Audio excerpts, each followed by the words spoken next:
has a tremendous negative effect on morale all across the building when they can see that their leadership is engaged in these personal confrontations, not thinking about certainly what the Defense Department's civilian leadership should be thinking about, which is what do we do strategically here to finish this conflict in Iran, either to achieve what I think the result should be, which is regime change, or to get out with the minimum further damage that we can.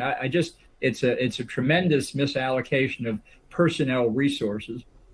I want to play an exchange, or one part of an exchange. I want to read you something else. And this has to do with Iran apparently boarding and seizing, taking possession of vessels in or near the Strait of Hormuz. This is how the White House Press Secretary Caroline Leavitt explained it.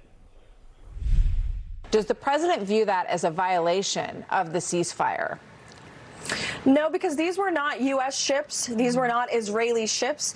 These were two international vessels. And for the American media, who is sort of blowing this out of proportion to discredit the president's facts that he has completely obliterated Iran's conventional navy, these two ships were taken by speedy gunboats. Iran has gone from having the most lethal navy in the Middle East to now acting like a bunch of pirates. They don't have control over the Strait.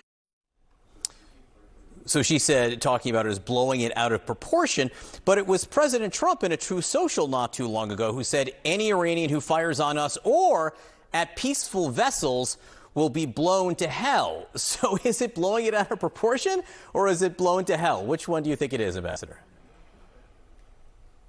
Well, look, I think her comment was utterly incoherent, not that I expect anything any different. I mean, what if those ships were Saudi, or what if they were Emirati or Kuwaiti or British or German? I mean, who knows really what the ship, where the ships were flagged. But the real point is, if you're going to have a ceasefire, that is not the kind of conduct we expect from the adversary.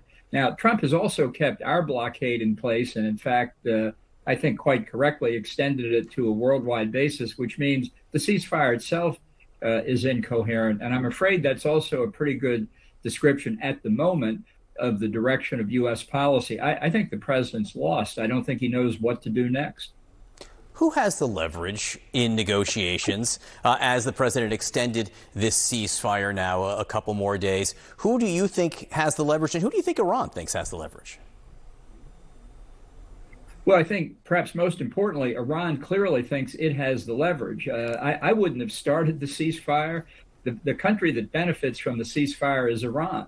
They have been getting pounded, and now they've had 2 to 3 weeks of relief from it, and the prospect of more in store if negotiations get started. The leverage comes because of U.S. and Israeli military force, and stopping the application of that force has really given the Iranians a chance to try and make something out of a very bad situation for them.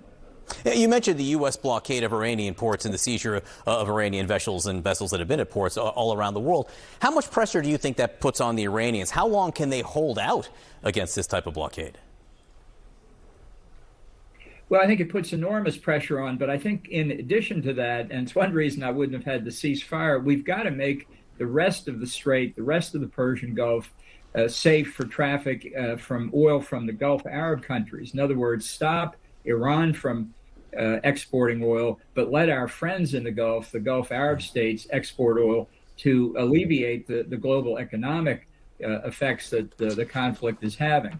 I think if we try to get out of this without having demonstrated military dominance over the Strait of Hormuz, the Iranian regime is going to use this like a light switch. They're going to turn the Strait of Hormuz off and on when it suits them. And if we weren't willing to use military force to open the strait now, when are we ever going to be willing to use it? Former Ambassador John Bolton, we appreciate your time this morning. Thank you very much. Sarah? All right, coming up, a state of emergency now in Georgia as crews there are fighting wildfires that are burning out of control and threatening more than 1,000 homes now. We'll take you to the fire line. And the Iran war was not only spiking gas prices and airfares, it's impacting the housing market and making buyers a bit more cautious. We'll discuss that. Plus, the catch of a lifetime. A father and son reel in a 10-foot great white shark during their family fishing trip. Yikes.